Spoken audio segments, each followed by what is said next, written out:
Hello everyone, welcome to UPSC explained. हम एक explained series start कर रहे हैं जहां एक साल के करंट अफेयर्स को डील किया जाएगा। आज हम पॉलिटी से स्टार्ट करते हैं, जो कि पीटी 365 मैगजीन में जो पॉलिटी के इश्यूज आए हैं पिछले एक साल के, उनको हम क्रिस्प और कंसाइज वे में डील करेंगे।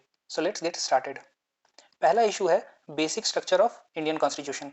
ये न्यूज़ में इसलिए था क्योंकि रिसेंटली केशवानंद भारती जी का डेथ हुआ, जिसकी वजह से वापस से ये जो लैंडमार्क जजमेंट था ये न्यूज़ में आया है। तो हम क्विकली देख लेते हैं कि ये केस किस बारे में था। तो केरला लैंड रिफॉर्म्स एक्ट 1963 के अगेंस्ट केशवानंद भारती ने सुप्रीम कोर्ट में केस फाइल किया था, जहां उन्होंने अपने फंडामेंटल राइट्स के वायोलेशन के बेस पे ये केस किया था। आर्टिकल 25, 26 और 31 जो कि राइट टू प्रॉपर्टी से डील करता है। इस केस को सुप्रीम कोर्ट के 13 जज बेंच ने डील किया, जो कि अभी तक का लार्जेस्ट बेंच रहा है।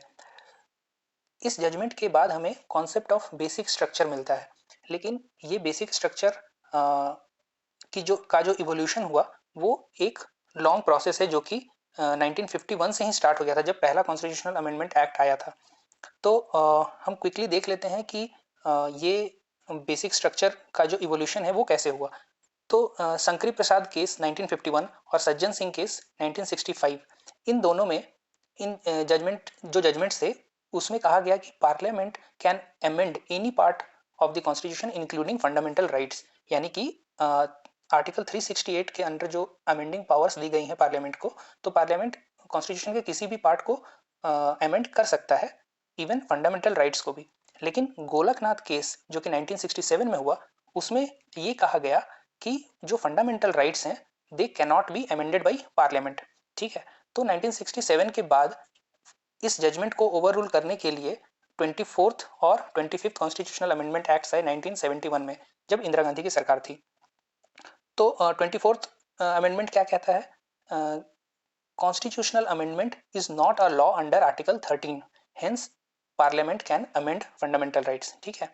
और 25th कॉन्स्टिट्यूशनल अमेंडमेंट एक्ट में जो राइट टू प्रॉपर्टी है उसको कर्टेल किया गया बाय गिविंग कॉम्पेंसेशन, और जुडिशियल रिव्यू के परव्यू को भी कम किया गया फॉर आर्टिकल 39B और 39C। इस अमेंडमेंट के बाद जो डीपीएसपी की वैल्यू है, कुछ डीपीएसपी की जो कि वेलफेयर से रिलेटेड है, उसको प्रेसिडेंस दिया गया फंडामेंटल राइट्स के अबव, और जुडिशियल रिव्यू को कर्टेल किया गया। इन सारे जजमेंट और कॉन्स्टिट्यूशनल अमेंडमेंट एक्ट के बाद फाइनली केशवानंद भारती केस 1973 में सुप्रीम कोर्ट ने कुछ जजमेंट जैसे कि गोलकनाथ केस को करेक्ट किया, और उन्होंने ये माना, सुप्रीम कोर्ट ने ये माना कि पार्लियामेंट सुप्रीम है, parliament can amend any part of the constitution, but the condition will be that the basic structure of constitution should not be violated. इसका मतलब कि आप किसी भी पार्ट को अमेंड कर सकते हैं, पार्लियामेंट के पास वो पावर है कि वो इवन फंडामेंटल राइट्स को भी अमेंड कर सकती है, बट ये ध्यान रखना होगा कि जो बेसिक स्ट्रक्चर ऑफ कॉन्स्टिट्यूशन है वो चेंज ना हो जाए। ठीक है। तो अब ये बेसिक स्ट्रक्चर्स हैं क्या? तो time to time supreme court ने इनलिस्ट किया है कि कौन कौन से स्पेसिफिक चीजें बेसिक स्ट्रक्चर का पार्ट होंगी। तो आप इस लिस्ट को रेफर कर सकते हैं। इस लिस्ट में जैसे कि sovereignty of India, fundamental rights, DPSP, supremacy of constitution, democracy, Republic, secularism, federalism, judicial review, parliamentary system, rule of law, free and fair election etcetera जो है, इंडिपेंडेंस ऑफ जुडिशरी, ये सारी चीजें बेसिक स्ट्रक्चर के part हैं। Again basic structure को constitution में कहीं डिफाइन नहीं किया गया है, ये केशवानंद भारती केस के बाद ही सुप्रीम कोर्ट ने इस concept doctrine of basic structure को इंट्रोड्यूस किया, और over the period of time ये इवॉल्व होता जा रहा है। इवन इस केस में ही एक और जजमेंट को सुप्रीम कोर्ट ने करेक्ट किया। बेरुबरी केस में प्रियम्बल को कहा गया था कि ये कॉन्स्टिट्यूशन का पार्ट नहीं है, उसे चेंज करते हुए इस केस में सुप्रीम कोर्ट ने कहा कि प्रियम्बल भी कॉन्स्टिट्यूशन का पार्ट है। नेक्स्ट टॉपिक है इम्पीचमेंट ऑफ प्रेसिडेंट। अब ये न्यूज में क्यों रहा है? क्योंकि डोनाल्ड ट्रंप को पिछले साल 2 बार इम्पीच किया गया। तो हमारे सिलेबस में भी है कि हम अपने कॉन्स्टिट्यूशन को अदर कंट्रीज के कॉन्स्टिट्यूशन से कंपेयर करते हैं। तो ये कंपैरिजन इंपॉर्टेंट हो जाता है कि इंडिया में इम्पीचमेंट का प्रोसेस क्या है प्रेसिडेंट के, और यूएसए में क्या है। तो हम क्विकली देख लेते हैं कि इनमें डिफरेंस क्या है। इस डिफरेंस को हम 3 पैरामीटर्स पे देख सकते हैं। ग्राउंड, कौन इनिशिएट करता है, और प्रोसेस क्या है। तो किस ग्राउंड पे इम्पीचमेंट हो सकता है? तो इंडियन प्रेसिडेंट का इम्पीचमेंट सिर्फ एक ग्राउंड कॉन्स्टिट्यूशन में मेंशन है, वो है violation of constitution. But USA के केस में अदर जो क्राइम्स है वो भी इंक्लूडेड है, जैसे कि ट्रीजन, ब्राइबरी और एनी अदर हायर क्राइम्स। तो इन सारे बेसिस पे इम्पीचमेंट किया जा सकता है। अब दूसरा पैरामीटर है कि इनिशिएट कौन करता है। तो इंडिया के केस में ईदर हाउस ऑफ पार्लियामेंट, मतलब कि लोकसभा और राज्यसभा, किसी में भी ये इनिशिएट किया जा सकता है। लेकिन यूएसए के केस में ओनली लोअर हाउस जो है, लोअर हाउस, उसी में ये इम्पीचमेंट की प्रोसीडिंग्स को इनिशिएट किया जा सकता है। प्रोसेस क्या है इंडिया के केस में? अगर सपोज कि लोकसभा में इंट्रोड्यूस किया जा रहा है ये मोशन, तो 1/4 मेंबर जो है वो इस मोशन को साइन करेंगे। ठीक है, उनके साइन करने के बाद इससे चेयरमैन या स्पीकर एक्सेप्ट करेंगे। फिर 14 डे का एक नोटिस दिया जाएगा प्रेसिडेंट को। उसके बाद इस मोशन को पे वोट किया जाएगा। और अगर ये motion 2/3 of majority of total members, not members present and voting, total जो मेंबरशिप है हाउस का उसके 2/3 मेजोरिटी, जिसे एब्सोल्यूट मेजोरिटी भी कहते हैं। ठीक है, तो अगर इस मेजोरिटी से ये पास हो जाए तब सेम मोशन को सेकंड हाउस में भेजा जाएगा। अगर वो लोकसभा में इनिशिएट हुआ था तो उसे राज्यसभा में भेजा जाएगा, और राज्यसभा या जो भी सेकंड हाउस है वो उसे इन्वेस्टिगेट करेंगे। इन्वेस्टिगेट करने के बाद जो ट्रायल होगा उसमें प्रेसिडेंट भी पार्टिसिपेट कर सकते हैं, उसके अपना अपना व्यू या अपना साइड रखने के लिए। उसके बाद इस मोशन को पे वोट किया जाएगा। अगेन ये 2/3 मेजोरिटी ऑफ टोटल मेंबर्स से अगर वो मोशन पास हो जाए तो प्रेसिडेंट को इम्पीच माना जाएगा। ठीक है, यूएसए में क्या प्रोसेस है? यूएसए में लोअर हाउस में जब ये मोशन इंट्रोड्यूस किया जाए तो उसे सिर्फ सिंपल मेजोरिटी से पास होना होगा। अगर सिंपल मेजोरिटी से वो पास हो जाता है तो ट्रायल जो है वो स्टार्ट हो जाएगी। ट्रायल अपर हाउस करेगा, यानी कि दूसरा हाउस, सेनेट जो है वो एज अ कोर्ट यहाँ एक्ट करते हुए इस ट्रायल को कंडक्ट कराएंगे। उसके बाद इस मोशन को वोट के लिए डाला जाएगा। अगर 2/3 जो सीनेट वोट्स हैं उसके द्वारा ये पास हो जाए तो प्रेसिडेंट को इम्पीच माना जाएगा। नेक्स्ट टॉपिक है पार्डनिंग पावर ऑफ गवर्नर। अब ये न्यूज़ में क्यों है? क्योंकि जो राजीव गांधी असैसिनेशन केस में जो कॉन्विक्ट हैं उनके रेमिशन ऑफ सेंटेंस जो है वो तमिलनाडु गवर्नर के पास 2 साल से ज़्यादा से पेंडिंग है। उन्होंने उस पर कोई डिसीजन नहीं लिया। तो इस इशू को लेके काफ़ी पॉलिटिकल प्रॉब्लम्स भी क्रिएट हो रही हैं। बट हमारे लिए पॉलिटिकल इश्यूज इंपॉर्टेंट नहीं है। हमें ये जान लेना होगा कि जो पार्डनिंग पावर्स हैं वो कॉन्स्टिट्यूशन किस तरह से गवर्नर और प्रेसिडेंट को देते हैं। तो हम प्रेसिडेंट की पार्डनिंग पावर आर्टिकल 72 में मेंशन है और गवर्नर की पार्डनिंग पावर आर्टिकल 161 में मेंशन है। प्रेसिडेंट की pardoning power union law, court martial जो मिलिट्री के कोर्ट मार्शल होते हैं, और सेंटेंस ऑफ डेथ, इन तीनों कंडीशन में प्रेसिडेंट अपनी पार्डनिंग पावर को यूज कर सकते हैं। कोर्ट मार्शल जो है वो उसमें पार्डनिंग पावर गवर्नर को नहीं दिया गया, सिर्फ प्रेसिडेंट को दिया गया है, because president is the commander in chief of military. ठीक है, गवर्नर की pardoning power similarly state laws पे वैलिड होंगी, लेकिन गवर्नर को कोर्ट मार्शल और डेथ सेंटेंस में पार्डनिंग की पावर नहीं दी गई है। However governor can suspend, remit और कम्यूट डेथ सेंटेंस। तो पार्डन गवर्नर नहीं कर सकते हैं, अदर फॉर्म्स जो हैं सस्पेंड, रेमिट, ये अलाउड है। अब हम क्विकली ये देख लेते हैं कि कितने टाइप्स की पार्डनिंग पावर होती है। ठीक है, तो एक होता है पार्डन। पार्डन में कंप्लीट रिमूवल ऑफ पनिशमेंट हो जाता है, कि मतलब टोटल माफ़ी दे दी जाएगी, कोई भी किसी भी फॉर्म का उस पर सेंटेंस लागू नहीं होगा। कम्यूटेशन में क्या होता है? कम्यूटेशन में लाइटर फॉर्म ऑफ जजमेंट, मतलब सेंटेंस दिया जाता है। सपोज अगर रिगरस इम्प्रिजनमेंट है तो उसे सिर्फ इम्प्रिजनमेंट में चेंज किया जा सकता है। रेमिशन में क्या होता है? रेमिशन में जो पीरियड है उसको रिड्यूस कर दिया जाएगा, मतलब फॉर्म ऑफ सेंटेंस चेंज नहीं होगा। अगर रिगरस इम्प्रिजनमेंट है तो वो रिगरस ही रहेगा। सपोज अगर वो 14 ईयर्स के लिए था तो उसे रिड्यूस करके 10 किया जा सकता है रेमिशन के केस में। रेस्पाइट क्या है? रेस्पाइट स्पेशल केसेस में दिया जाएगा जहाँ पे आप नंबर ऑफ ईयर्स भी कम कर सकते हैं और फॉर्म ऑफ जो पनिशमेंट है उसे भी चेंज किया जा सकता है, लेकिन ये स्पेशल केसेस में होगा। स्पेशल केस का एग्जांपल क्या हो सकता है? सपोज कोई वुमेन कॉन्विक्ट है जो कि प्रेग्नेंट है, तो उसके मेडिकल कंडीशन को देखते हुए कुछ चेंजेस पनिशमेंट में किए जा सकते हैं, वो रेस्पाइट हुआ। रिप्रीव में क्या होता है?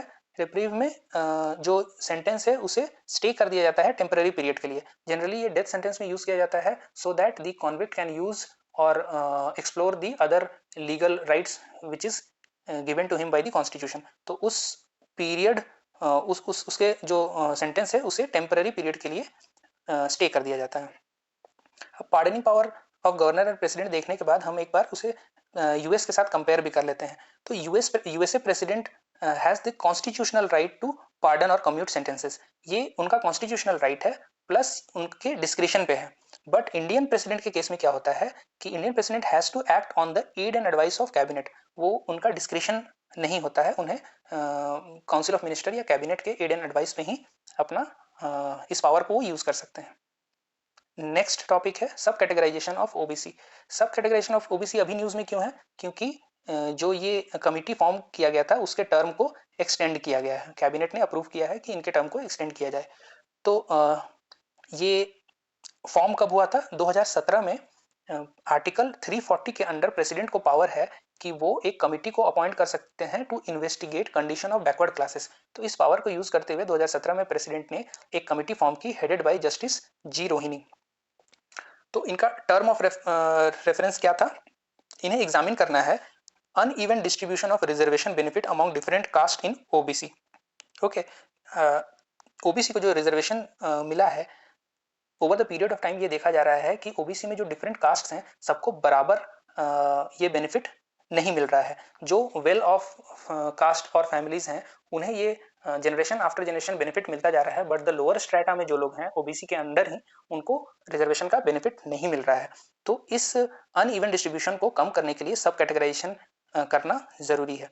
इवन इस कमिटी को ये भी डिसाइड करना होगा कि ये सब कैटेगराइजेशन का मैकेनिज्म क्या होगा, क्राइटेरिया क्या होगा और नॉर्म्स क्या होंगे। तो इनके टर्म्स ऑफ रेफरेंस में ये भी है कि ये जो क्लासिफिकेशन होगा ये साइंटिफिक होना चाहिए। मतलब कुछ साइंटिफिक पैरामीटर्स डिसाइड होने चाहिए कि जिन बेसिस पे ये कमिटी एक कंक्लूजन पे पहुंचे कि ओबीसी को इस बेसिस पे सब कैटेगराइज किया जा सकता है, और जो रिजर्वेशन बेनिफिट है वो किस प्रकार इनमें डिवाइड होंगे वो भी इस कमिटी को डिसाइड करना है। एक बार बैकग्राउंड देख लेते हैं ओबीसी के जो रिजर्वेशन, ये रिजर्वेशन स्टार्ट हुआ मंडल कमीशन के रिपोर्ट जो कि 1980 में पब्लिश हुई। इसके बाद 1990 में 27% रिजर्वेशन जॉब्स में दिया गया जो कि अंडर आर्टिकल 16(4) आता है। 2006 में ये 27% जो रिजर्वेशन है ये एजुकेशन में भी दिया गया जो कि आर्टिकल 15(4) में आता है। अब आप अपने रिवीजन के लिए एक बार आर्टिकल 16 और 15 को लक्ष्मीकांत से रिवाइज कर लीजिए।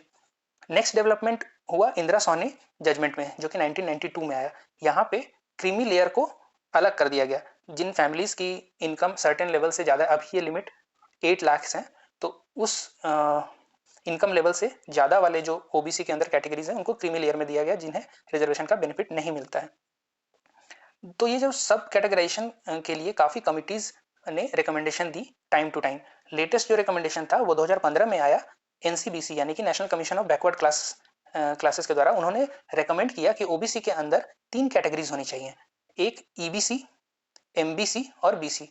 इनका क्या मतलब है, ईबीसी एक्सट्रीमली बैकवर्ड क्लास, यानी कि जो सोशली, एजुकेशनली और इकोनॉमिकली बैकवर्ड हैं उन लोगों को एक्सट्रीम ईबीसी में रखा जाए। सेकंड है मोर बैकवर्ड क्लास, ये लोग वो कास्ट होंगे जो कि अभी भी ट्रेडिशनल ऑक्यूपेशन को फॉलो करते हैं। और बीसी यानी बैकवर्ड क्लास वो होंगे जो कंपेरेटिवली फॉरवर्ड हैं। तो ये एक एनसीबीसी के द्वारा एक रिकमेंडेशन दिया गया कि इन 3 तरह से कैटेगराइज किया जा सकता था। तो हम क्विकली एक बार एनसीबीसी के बारे में जान लेते हैं। ये national commission for backward classes जो 102nd कॉन्स्टिट्यूशनल अमेंडमेंट एक्ट के द्वारा इनको कॉन्स्टिट्यूशनल स्टेटस दिया गया। इसके पहले ये स्टैट्यूटरी स्टेटस था। ये 5 मेंबर बॉडी होगी, इसको पावर होगा एक सिविल कोर्ट का, और ये जो इन मेंबर्स के जो टेन्योर, सर्विस कंडीशन वगैरह हैं वो टाइम टू टाइम डिसाइड किए जाएंगे by president. Next topic, official language act.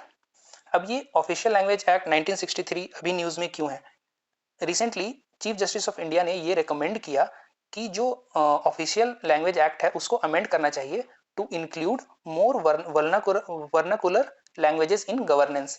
मतलब कि इस एक्ट के द्वारा जो हिंदी और इंग्लिश को प्राइमेसी दिया गया है इन गवर्नेंस, तो उसे चेंज करके अदर जो वर्नाकुलर लैंग्वेजेस हैं उनको भी इंक्लूड किया जाए।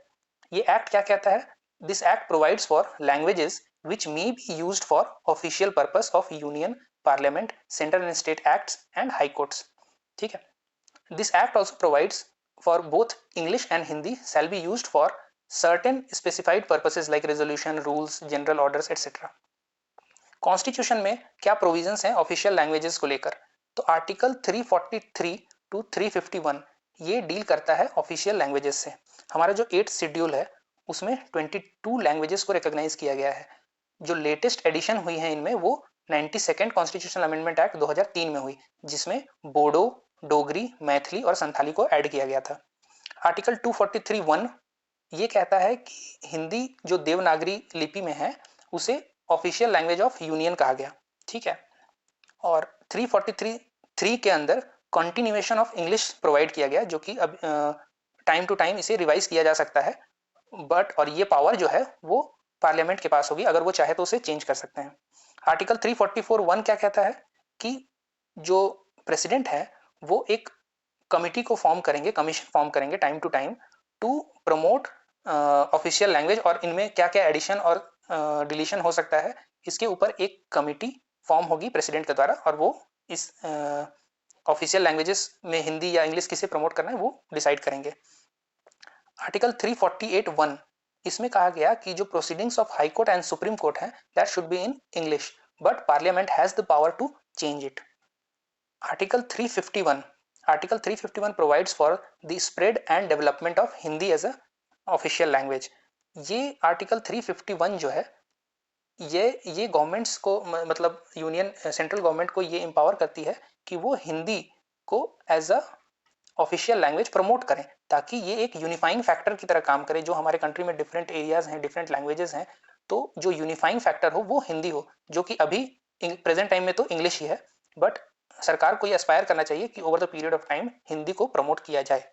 लेकिन ये कॉन्टेक्स्ट भी हमें समझना पड़ेगा कि सीजीआई को ये क्यों कहना पड़ा कि वर्नाकुलर लैंग्वेजेस को भी आप ऐड कीजिए, क्योंकि रिसेंटली दिल्ली हाई कोर्ट का एक जजमेंट था जिसमें उन्होंने जो सरकार की ड्राफ्ट EIA पॉलिसी थी, इन्वायरमेंटल इम्पैक्ट असेसमेंट, तो दिल्ली हाई कोर्ट ने कहा कि आप इस पॉलिसी को ऑल 22 लैंग्वेजेस में पब्लिश कीजिए, ताकि ये लार्जर सेक्शन ऑफ सोसाइटी तक पहुंच सके।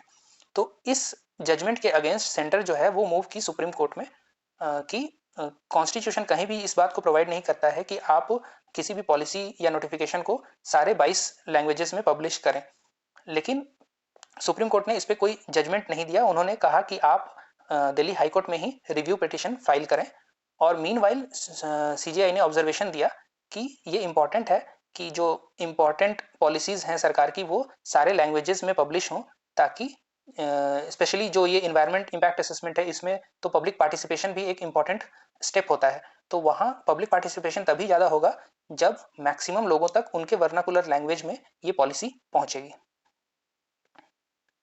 तो आज के लिए हम यहीं स्टॉप करते हैं। इन 5 डिस्कशन के बाद आप हमें बताइए कि ये डिस्कशन आपको हेल्पफुल लगा कि नहीं, हमें कमेंट करके बताएं, और इस चैनल को सब्सक्राइब करें। हम प्लान कर रहे हैं कि इसी तरह से सारे टॉपिक्स जो हैं पिछले 1 साल में जो भी करंट अफेयर्स में रहे हैं उनको हम इसी तरह से एनालाइज करके एक क्रिस्प और कंसाइज वे में आपको प्रेजेंट करते रहें।